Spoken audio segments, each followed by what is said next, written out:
The soldiers who successfully completed their mission received praise from the commander, but no one knew that the person sitting in the car was actually the son of the leader of the largest local rebel organization.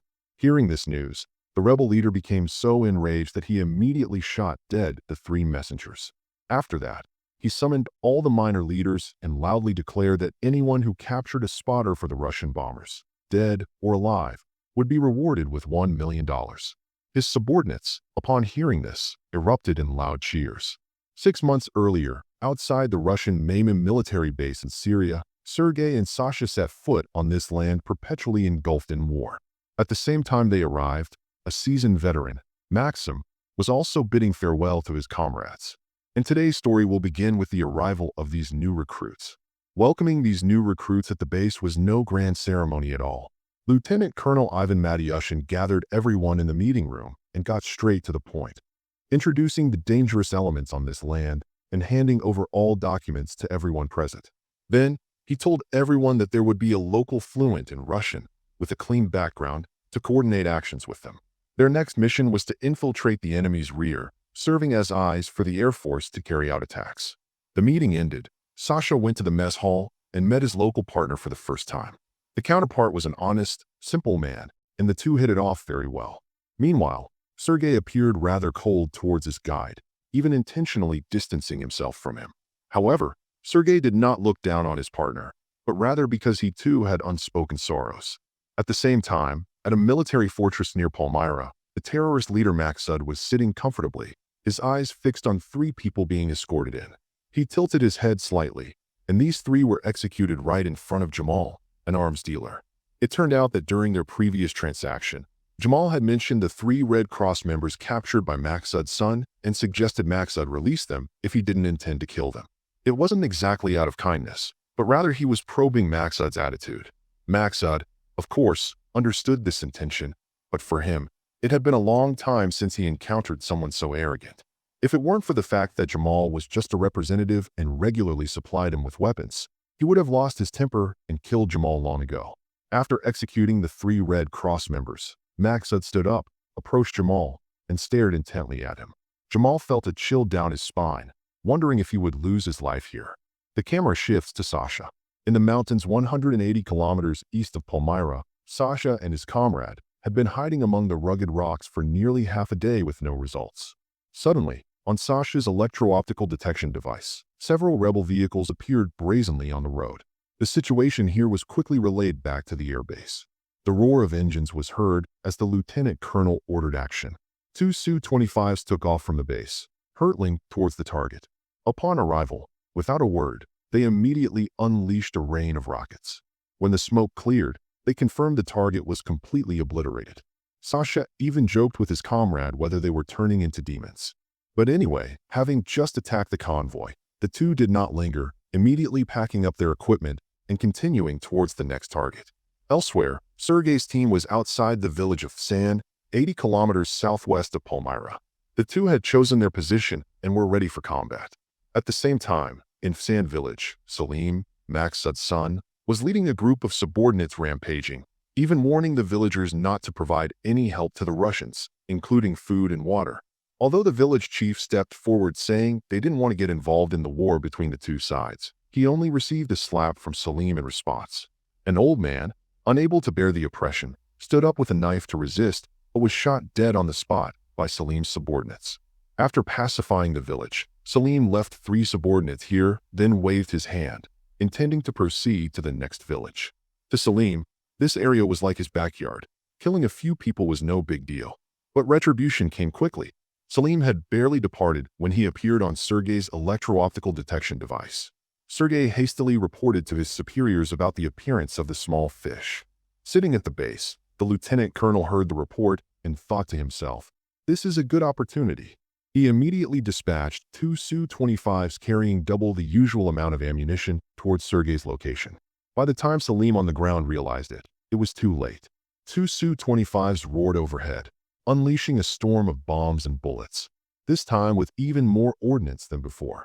Salim and his convoy were instantly blown to pieces. Not far away, Salim's subordinates heard the noise and, disregarding the situation in the village, rushed towards the explosion site.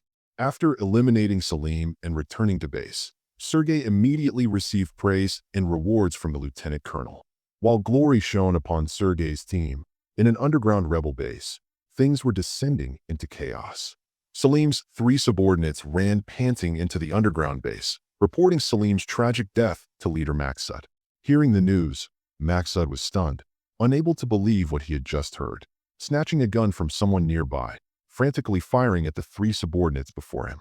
After calming down, Maksud summoned all the minor leaders, declaring that whoever captured a Russian eye alive, he would reward with $1 million. Hearing this, the subordinates were all overjoyed. Elsewhere, Sasha returned home and was invited to his guide's house. Although from 2 different countries, after several missions together, they had now become good friends. The guide's family was very hospitable, bringing out their best food to treat Sasha. Sasha was a bit flustered by this warm reception.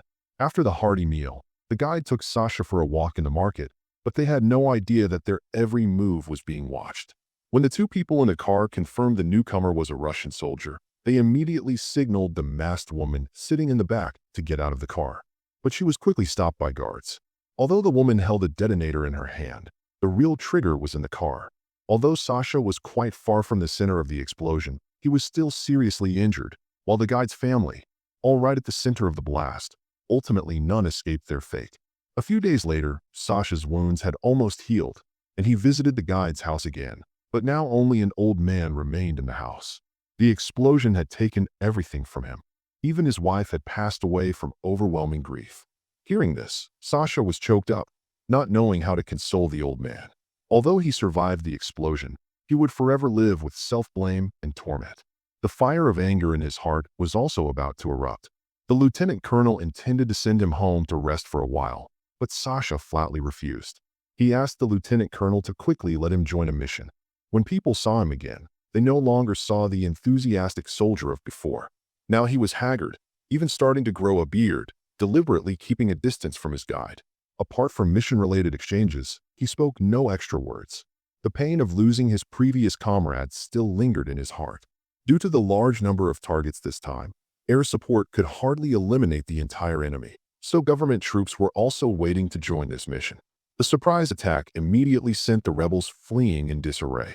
The government troops then advanced to encircle and eliminate the remaining enemies. The one-sided battle quickly ended. Upon returning to the barracks, Sasha looked at Sergei and said that he finally understood why Sergei was so cold towards his guide. A few days later, Sergei and Sasha received the same mission. After arriving at the mission location, to ensure absolute safety, Sergei observed from the south and Sasha observed from the east to conveniently monitor any target movements at any time. Sure enough, after waiting not long, 4 pickup trucks appeared in Sergei's sight, moving cautiously. Once Sergei identified the target, he immediately reported the situation to headquarters. And Su 30 received the order and scrambled. Soon it arrived at the mission location and unleashed a barrage of bombs onto the 4 pickup trucks below. But strangely, this group was unlike previous ones, clearly under air attack, yet not only did they not panic, but they even immediately got up and charged towards Sergei's position. It seemed their position had been compromised. Headquarters was not without countermeasures, but because the area they were in was blockaded by Stinger missiles, backup ordnance couldn't reach their location. Therefore, an immediate order was given for Sergei and his guide to withdraw to position number 3. The lieutenant colonel also arranged for nearby government troops to provide support, but the enemy needed at least another 20 minutes to arrive. Elsewhere not far away, Maksud received news from his subordinate that the eye was trapped. He immediately stood up and ordered his subordinates to capture him alive. It turned out those 4 pickup trucks were Maksud's bait to lure out the Russian eye. At the same time, Sasha and the bearded guide had just reached the mission location due to being held up at a checkpoint.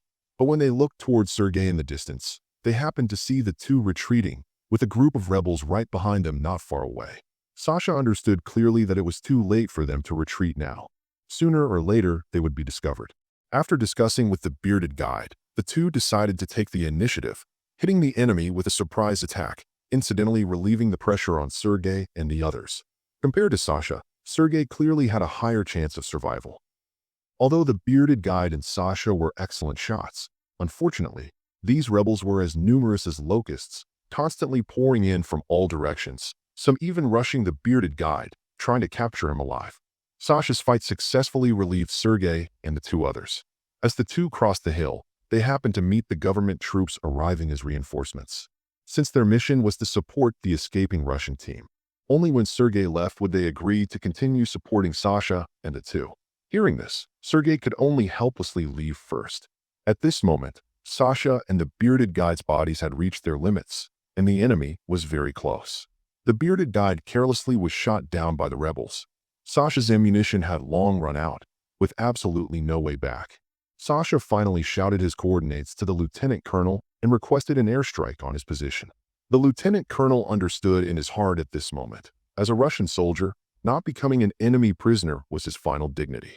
Sasha's situation was already critical, so the lieutenant colonel, after careful consideration, finally agreed to his request. Only a fighter jet was seen flying over. Sergei looked towards the explosion, knowing in his heart that Sasha could never return.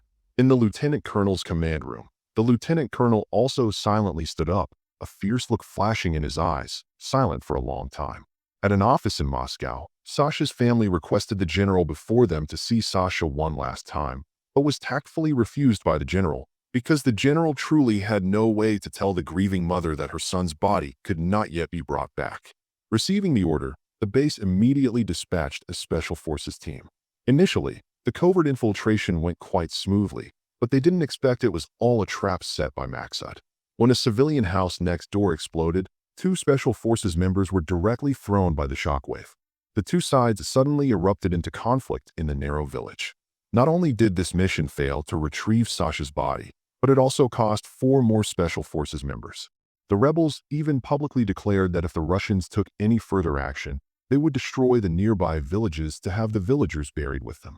The rebels' attitude completely enraged the Russian military. They recalled the retired veteran Maxim. Since it was a special operation infiltrating the enemy's rear, the fewer people, the better. Therefore, the base commander let Maxim choose anyone from the base to go on the mission with him. Maxim immediately chose Sergei. It turned out that not long before, to retaliate against the Russians, the rebels had sent a self-detonating vehicle to destroy a shooting range at the Russian Maymim military base in Syria. Since there were no heavy weapons in the yard, just as everyone was helpless against this fully armed self-detonating vehicle, Sergei stepped up and detonated the vehicle before it could ram the checkpoint, avoiding casualties.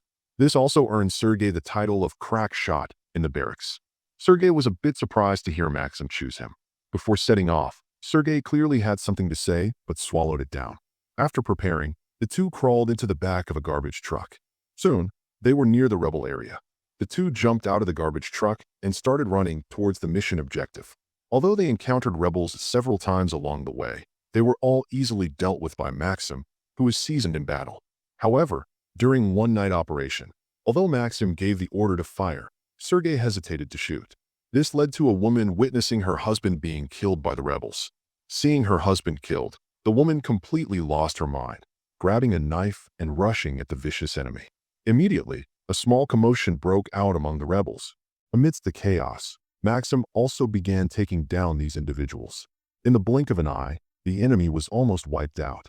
Seeing this, 2 rebels could only grab 2 hostages, trying to negotiate with Maxim. Maxim pretended to politely lower his weapon, then, taking advantage of their inattention, instantly drew his pistol and shot the 2 rebels dead. After taking down the last 2 rebels, Sergei also emerged from the shadows. Seeing Sergei, Maxim flew into a rage, criticizing Sergei's actions for endangering his comrade. Only then did Sergei reveal the reason why he had faltered back at the base. It turned out that when the car bomb attacked the base, it wasn't Sergei who shot the bomb, but the truck driver who, due to trembling hands, accidentally detonated the bomb. This meant Sergei was not a crack shot. But the reason he insisted on coming here was because Sasha had sacrificed himself to save him, so he had to come. That's why he chose to keep this matter hidden. Hearing this, Maxim stopped berating Sergei and explained to him that what he actually valued was not Sergei's precise shooting skills, but his steely spirit, unfaltering in any situation. When the car bomb attacked, he alone calmly stood his ground waiting for the enemy. After some encouragement, Sergei regained his confidence and quickly matured during the mission, gradually adopting the demeanor of a veteran soldier. Early the next morning, the two waited for their contact in a village. Only a bearded man holding an AK was seen slowly approaching the two. To bribe Zaid's group, the Russians had paid a heavy price. Although aware of Maxim and the others' purpose, retrieving Sasha's body was a bit troublesome, because even now they still didn't know where Sasha's body was hidden. Having no other choice, they could only find an elder to inquire. Yes, it was the father of Sasha's former comrade, Mr. Hassan. According to Hassan's account, in that battle, the last person to arrive was Maksud's brother, named Rafik, and Sasha's body was certainly in his hands too. But the prison where Rafik stayed was easy to defend and hard to attack. Everyone was momentarily unsure what to do. So Maxim and Zaid talked for a while and together devised a detailed battle plan. Zaid drove near the guard post, then bragged to the person at the post that he had captured a Russian eye. Next, while the few people were chatting happily, Maxim fired first from a distance. Seeing this, Zaid stopped pretending, turned to the person next to him, and struck with a knife. The surrounding guards began attacking the group. Zaid was seen dragging a soldier out of the trench with one hand, slashing him repeatedly. Maxim from afar also began picking off the soldiers below one by one. Having just finished slashing the guard, Maxim looked up and found only one survivor under Sergei's hand, advising him to cooperate well. The person understood that his resistance was futile and could only follow Zaid's orders, completing the plan step by step. Meanwhile, Rafik, completely unaware of the impending danger, was preparing to act against the captured girl. The door was suddenly opened by a subordinate who informed Rafik that the men below had captured a Russian eye. Rafik immediately ignored the crying girl, leading his subordinates down to see. In another development, Maxim and the others drove Rafik's flagged vehicle, swaggering through his territory. The guards high up didn't even have time to react before being shot down by them. After getting inside, the group quickly got out of the car. Zaid was responsible for the frontal assault, while Maxim and Sergei circled around to attack from behind. Zaid was seen driving the pickup truck rapidly towards the prison, frantically spraying bullets at the surrounding enemies. But unfortunately, the enemy was too numerous, and he was quickly pinned behind the vehicle, unable to move. Fortunately, Maxim and Sergei charged out from both sides. However, Maxim didn't rush to act, leaving Sergei behind, while he continued to infiltrate the enemy ranks, preparing to capture Rafik alive. Hearing the gunfire outside, Rafik, who was about to go out, immediately retreated back. At this moment, Maxim had already snuck inside. After a struggle, he discovered traces of Rafik preparing to escape through a small path. Seeing the situation was bad, Rafik grabbed a hostage, threatening Maxim to drop his weapon. Maxim pretended to surrender. Then, taking advantage of Rafik's distraction, quickly drew his gun and shot him down. Then swiftly moved forward and delivered a direct punch, knocking him unconscious. After resolving everything, Maxim and the others escorted Rafik, preparing to return to the base. The commotion here quickly reached Maksud's ears. Hearing this, Maksud waved his hand, immediately gathering men and horses to prepare to rescue Rafik. As for Maxim's side, after learning Maksud's address from Rafik, Zaid, familiar with the terrain, suggested he go retrieve Sasha's body, while the others returned to the base first. Due to the urgency, they couldn't worry too much and left. But just as Maxim and the others exited the canyon, they were attacked by rebel forces. A rocket immediately overturned their lead vehicle.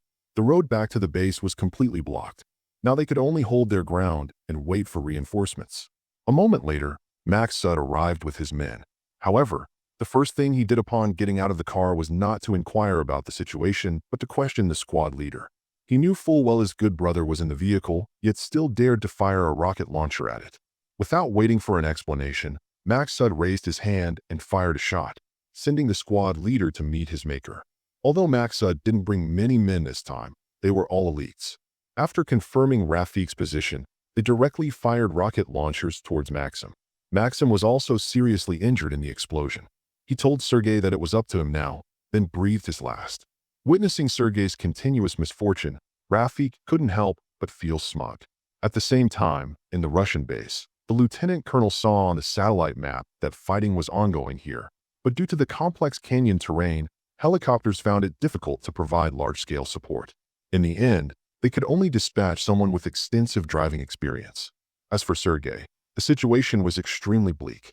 Not only was his knee hit by a bullet, but even the woman, during her resistance, was successively killed. Even Rafik tried to escape, but a woman saw it and shot Rafik dead. The situation grew increasingly desperate. After eliminating the advancing group in black, Sergei loaded the bodies of the several people onto the pickup truck and got in. At this moment, Maksud vaguely saw a vehicle approaching from behind, unsure if it was friend or foe, and suddenly a vehicle appeared in front of him as well. When he clearly saw Sergei inside and his vehicle speeding up, Maksud reacted. Isn't this a self-detonating vehicle? Just as he tried to stop the vehicle closest to him, the vehicle behind rushed forward, firing at Maksud. In an instant, only Maksud remained on the field, and this person was Zaid, who had left earlier. Soon after, the Russian helicopter arrived late. Having survived life and death, Sasha could finally return to his homeland. In another development, Zaid took Maksud away but did not execute him, instead releasing him, because he didn't want to create enmity with Maksud and, moreover, didn't want the region to fall into chaos once again. The movie ends here. The film is adapted from a true event, in which the prototype for Sasha was the Russian soldier Alexander Prokorenko.